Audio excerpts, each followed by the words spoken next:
Question 6. Which of the following does not occur during the formation of a rainbow? Is it reflection, resonance, refraction, or dispersion?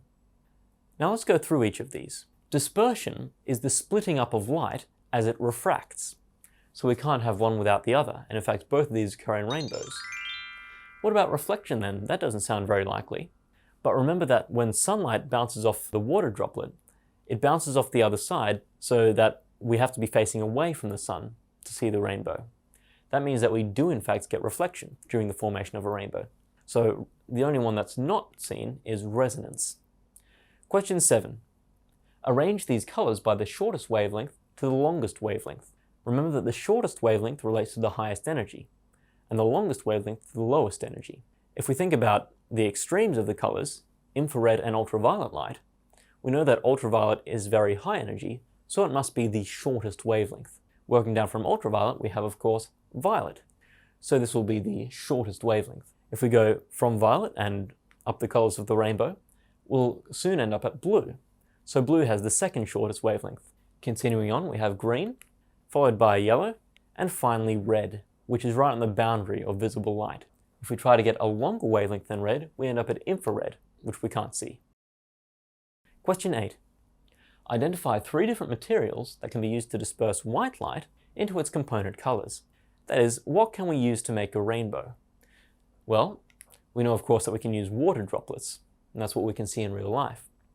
But in the school lab, you might be using other materials in order to make your own rainbows. So those might be something like a glass prism or a perspex prism made of acrylic glass. Question 9. What colors make up a rainbow? Now I'm sure that you've heard the old mnemonic Roy G. Biv, that is red, orange, yellow, green, blue, indigo, violet. But I'm afraid that in the context of physics, it's a little bit misleading. All visible wavelengths of light make up a rainbow, not just 7 of them. So any electromagnetic wave that has a wavelength between about 400 and 700 nanometers will be part of the rainbow. We can't say that there's this many different wavelengths that are allowed in. And there is no exact discrete number of colors that you can count on your fingers. Even if we were to subtract 700 nanometers and 400 nanometers, we can't say that there are 300 different wavelengths. Because you could always have decimal points, in between 500 and 500.1. What we get is an infinite number of wavelengths. Any wavelength between 400 and 700 nanometers that we can see with our eyes. Finally, question 10, a mathematical question. A rainbow is projected onto a wall 4 meters away from a prism. If the light shines at right angles to the wall, and the width of the rainbow produced is 2 centimeters wide, estimate the angle made by the dispersing light as it leaves the prism. Now, the best way to understand this sort of question is to draw a diagram. So we have a prism, which we'll say is a triangular prism, being struck by sunlight, which will come in from the side presumably. We're going to get that light dispersing until 4 meters away, it produces a rainbow, 2 centimeters high. So this distance here is about 4 meters.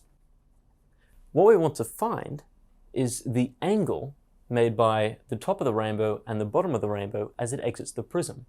So if we are to draw another beam of light to the top of the rainbow, what we're trying to do is measure this angle in here. Now can you see how we're going to do that? The best idea would be to draw a triangle. So we have 2 long sides of the triangle and 1 very short side of the triangle. Now if we wanted, we could make this an isosceles triangle, because we're not told whether we're 4 meters away from the center of the rainbow or the top of the rainbow. But it turns out that for very, very long, narrow triangles, an isosceles triangle is very well approximated by a right-angled triangle. And these are easier to work with the laws of trigonometry. So although we won't get a perfectly exact answer, we'll get an answer that's so close to the real answer that it'll be practically indistinguishable. If we imagine it as a triangle, we can say the angle coming out of the prism is theta, because theta is a good algebraic letter for an angle. The opposite side of the triangle is going to be 2 centimeters, that is 0.02 meters, and the adjacent side and the hypotenuse of the triangle are both going to be close to 4 meters. If they were both exactly 4 meters, then it would have to be an isosceles triangle. If we're approximating it with a right angle triangle, then they'll be slightly different, but almost 4 meters on both sides.